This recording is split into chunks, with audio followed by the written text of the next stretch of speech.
Welcome to Impact Farming, where we introduce you to the people and ideas that will have a massive impact on your farming operation.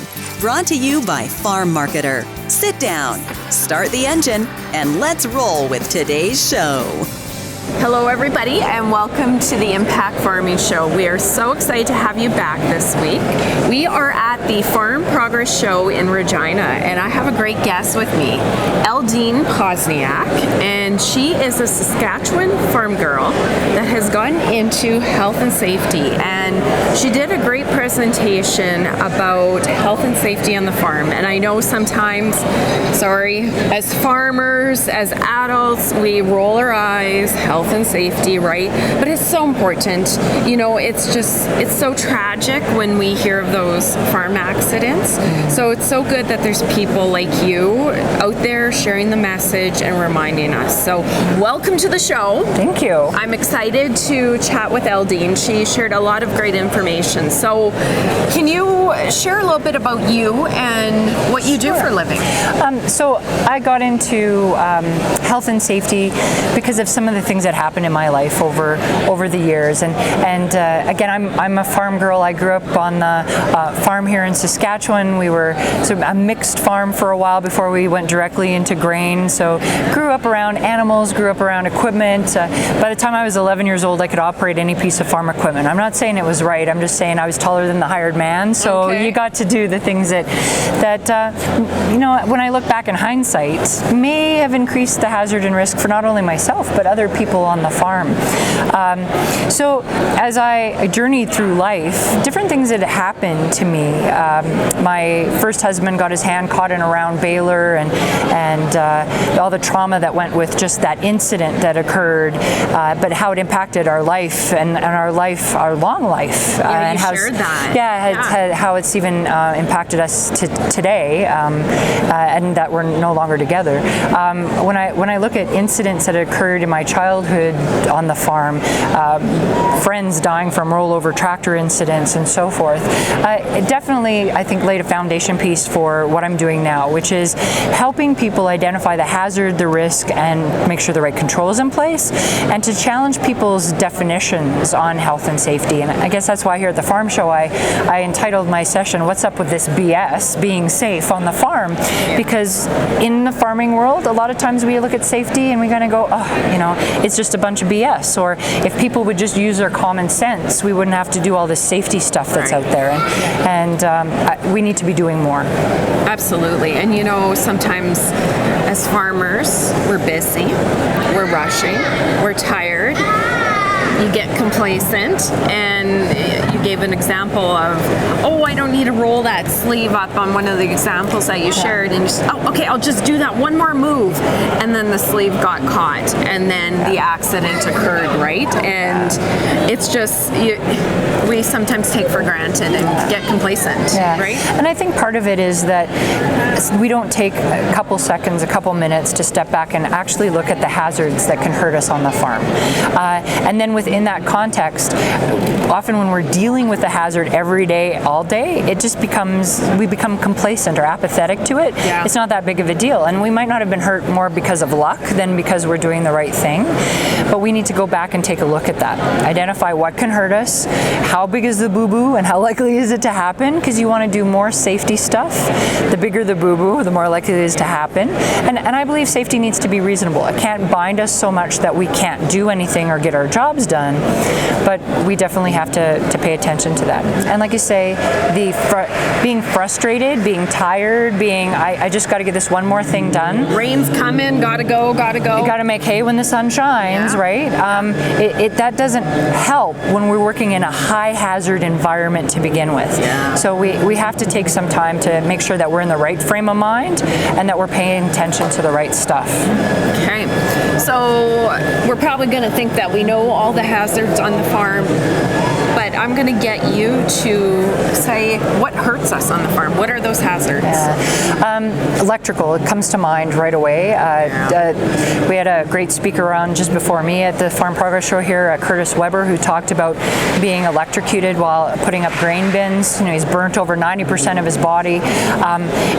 That's real life. That's a farming son that was hurt through electrical hazards. And whether it's our electrical fences or overhead power lines, we're digging a new ditch and we come across something that's buried, or we're jury-rigged one of the outbuildings ourselves, and now the little mouse is in there, and there might be something alive, electrically. Those can definitely cause harm. So we need to be aware of the electrical hazards. We need to put the right controls in place. If we can bury power lines, bury them. If you can put the plastic balls or the tubing on it in our farmyard, so if we have accidental contact that it doesn't jump or hurt us, we should be doing those kinds of things. Okay. Making sure our tools and equipment work properly. Heavy machinery. Farming is heavy machinery. We just have to look around the show here and we're seeing big machinery. It's not the little tractors anymore, and that means we can get run over, we can get caught in, we can get struck by. So it's heavy equipment. I compare it to the industrial equipment that's out there. So we should be taking the same precautions, being trained on it, not taking chances, making sure if there's guards on it that we keep the guards on it instead of cutting them off. And augers, grain augers, another piece of heavier equipment that I remember on the farm, that was the first thing we cut off when we got the new grain auger, was the mesh, the cage around it, because we didn't think it helped. What's it there for? Yeah, right? what's it there for? So that people don't get it's there for a reason. Don't get caught in it. And it's the loose hair, it is the jewelry, it's the sleeves that are unrolled, it's the strings on the hoodies. Yeah, on the hoodies that get caught in equipment, drag us in, and they can get hurt. As I was saying, my husband, my first husband, got caught in around baler due to his coveralls coming down, and it was just it's going to be one more second, and it'll be okay. And it wasn't. It degloved him, and they did a great job of reconstructing it. But he still had a physical disability, and with that came all the stress and the issues around it, the drugs for the pain control, and just the anxiety of not being able to be fully functional in aspects. So equipment, we have to take a look at our equipment, and that includes now our side-by-sides and our ATVs, and ATVs are killing more of our young people in our work environment on the farm because they're not wearing proper PPE, or they're not, we don't have rollover protection on them, and we should. If we take a look at Australia and the UK and other countries, that's now a standard piece of equipment when you buy a quad. They have rollover bars on them, or rollover circles, so that if they do go over, that at least they're not squashing the person that's there. I've never seen that until you shared that picture in your presentation. Yeah. The quad with this big round thing at the back. Like, what's going on? So it's just like the ROPS on our tractors. We shouldn't be cutting those off or taking them off. They're there for a reason. The roll protection the roll protection bars. We should be wearing our seat belts when we're in our tractors and our equipment, because roll protection bar is not going to do anything if you're not seat belted in and you get thrown out. Right. Think of the young man just even Humboldt a couple years ago that drove into the ditch and rolled his vehicle. Even though he had a cab, he wasn't wearing his seatbelt. He got tossed out the cab door and the tractor rolled on top of him. Okay. So even something as simple as a seatbelt is a life-saving device. The chemicals we use, I don't think we realize they're chemicals. They can hurt us. They can cause cancer. They can cause explosions. So herbicides, pesticides, how we interact them, whether we have our PPE on, how we store them can increase or decrease a risk to all of us on the farm. I even think grain dust, it's got explosive properties, and if we don't have that controlled and we have an ignition source, that can cause our grain bins to explode, or Quonset, or our combine to catch on fire. So, and then that can cause harm. Animals. I hear yearly about people being crushed by a bull or being pinned against a gate, and we never think that the little mouse, the hantavirus, that it'll give us flu-like symptoms, and if we are immune compromised, that we can even even die from having the hantavirus around. Who thinks of that, right? Yeah. And so I guess that's where I am with prevention is we need to just take some time and step back and ask the questions. What here right now in my work environment on the farm, whatever I'm doing, summer, winter, fall, animals, grain, what can hurt me? And if it can hurt me, what am I doing to make sure that there's something in place so that it doesn't? It might be a procedure, it might be some personal protective equipment, it might be a guard that you put on a belt, it might be preventative maintenance on equipment, or being aware of where you are and what condition you're in. I think it go a long way, because we've got to stop killing our sons and daughters and our mums and dads when we say that we want to choose to be farmers because it's the lifestyle we want, because it's based upon family. Yeah. So then we need to start doing the things to protect our family.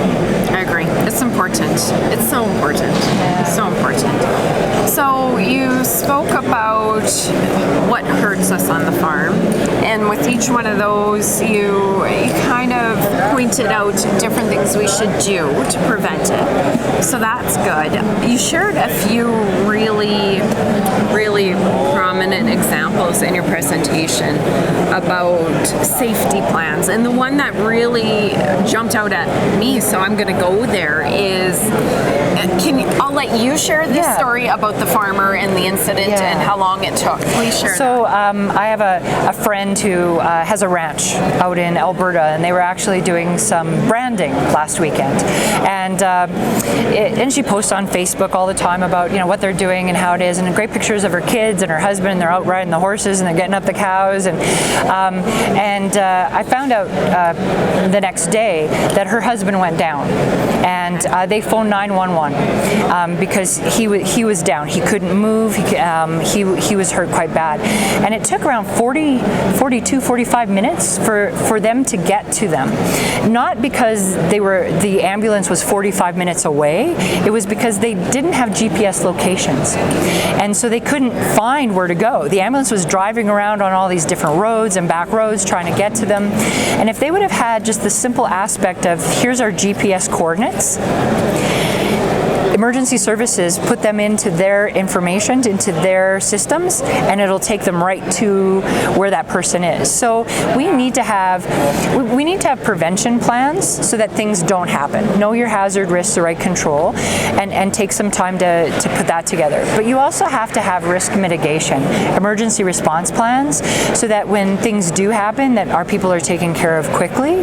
So knowing your farm exact location, the GPS coordinates, being able to identify landmarks, that if you know where emergency services is coming from, you can tell them, turn at this red barn and drive by the blue house and you'll get to this area. Those are my type of directions. Yeah, right, because you make it workable, right? Yeah. So you definitely want to have those in place. Right now, there's so many apps on the cell phone that you can download that literally somebody can hit it and it will phone your wife or your husband's cell phone and say, this person's hurt, we need to get help. Or it can go right to an emergency services like 911, and it will give them GPS location coordinates.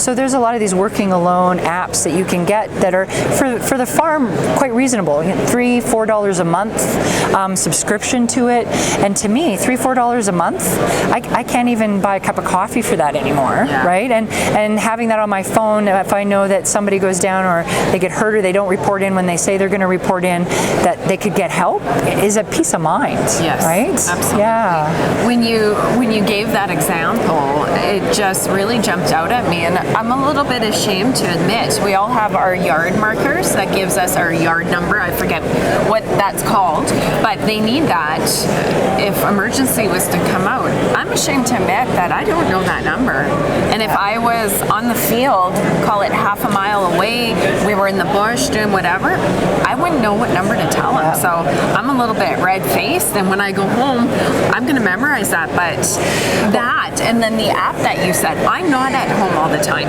Obviously, I'm very busy traveling the world. Anthony works alone. He's with bulls, and I'm not a worrier. I'm proud of that. But when your spouse is working alone, or regardless, you just do worry. He's in there working with bulls while I'm away. Nobody's around. I joked one time that I'm going to get one of those things for the elderly. That if, man down, I fall and I can't get up. Yeah, and he laughed at me. And I said, no, honestly, who would know? I mean, he farms with his dad, but who would know? Who would know if he went down? And I'm going to come home from work at the end of the day. My grandfather had a stroke on the tractor as he was summer following, and our farm dog would always stay with my grandfather. I grew up on an extended farm. My mom and dad, my grandparents, 2 great uncles, and we all worked on the farm. And so that our dog would always follow my grandfather's tractor. That's who he stayed with. And he ended up running to another field that my dad was on and was barking at him and kept running back. That was the only way that we knew that my grandfather had a stroke. Wow. He could have been out there for hours, right? It's dark. Why isn't he coming in? Somebody should go check on him. We shouldn't leave our farm family safety up to Lassie, right? Because and he's lucky he has Lassie. Yeah, Lassie. People don't have dogs that good. Right, yeah. And so, we hear so many stories of those kinds of things happening, but there's now simple things that we can use. There's tools we can have in place that can help us out to make sure that our people are safe. So get proactive. If we can identify the hazards, the risk, and the right controls, and put procedures in place, make sure we have the right guarding on equipment, do what it takes to make sure that we're safe playing with the hazardous things that we play with, and then make sure that we have a plan in place to, if something bad happens, to make sure that everyone's taken care of. I think if we just focused on that a little bit more, we can make huge strides. And safety doesn't have to be time-consuming or hard. I know in our farm we're like, oh, we need an environment plan, and now we got to worry about this seed condition, and I got to worry about this, and list of chemicals for the organic stuff, and we kind of go, if I have to write one more document or have one more thing in place. At the end of the day, I think it's worth it to just spend a little bit of time, and you don't have to reinvent the wheel. There's so many farm safety associations out there. If you got a computer, you just Google farm safety, and you'll see the Canadian Agriculture Safety Association come up. They have a lot of free resources. Okay. Every province has a farm safety group. Some of it's through the university, like University of Saskatchewan has some. AgSafe BC, AgSafe Alberta. They have great websites that have free information that they literally have templates that you can just populate your stuff in and download it, print it off on a little sticker thing and put it on the back of your phone, and it has your farm coordinates and 911. And in emergency, if you find me in the ditch, you phone my wife, this is her number. Oh, yeah. So there's a lot of little things that you can get from them, so you don't have to reinvent the wheel, or that it's going to cost you a whole lot of money. Okay. Yeah. That's excellent. I don't want to put you on the spot, but I'm curious. I'm really intrigued actually by those apps for those farmers that work alone, and that would bring them peace of mind. Do you know the names off the top of your mind? Do you list them on your website? Is there somewhere?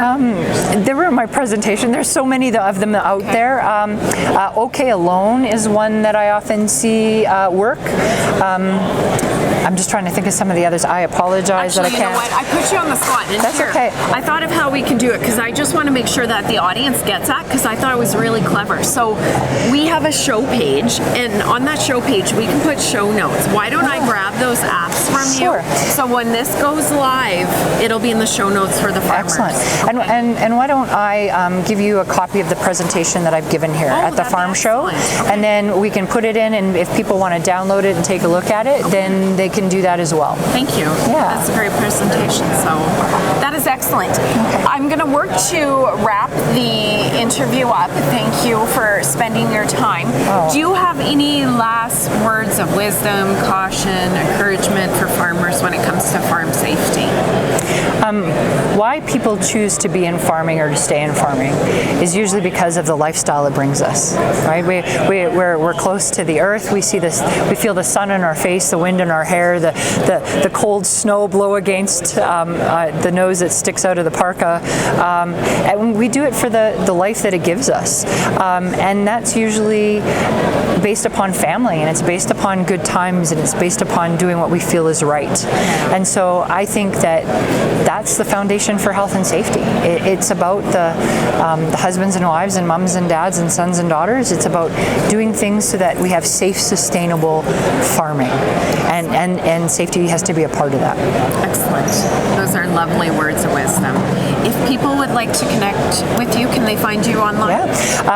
Just Google the name Eldeen Pozniak, and I always pop up. Otherwise, I'm on LinkedIn,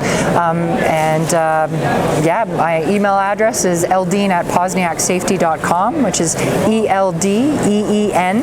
It's needle spelled backwards. It's real sharp. But anyways, ELDEEN at POZNIAKSAFETY.com. Perfect. And after I got you to spell all that, we'll include some links on the show page as well. So thank you so much for sharing your thoughts. This is one of those ideas that will impact Canadian farmers from around the world and their operations. So thank you for joining us. Thank you for the opportunity. Thank you. Safe farming. Thank you guys, and I will see you on the next episode. Bye. You've been listening to Impact Farming. For more great episodes and articles designed to help you manage and grow your farming operation, head on over to farmmarketer.com. Don't forget to sign up while you're there. We will see you on the next episode.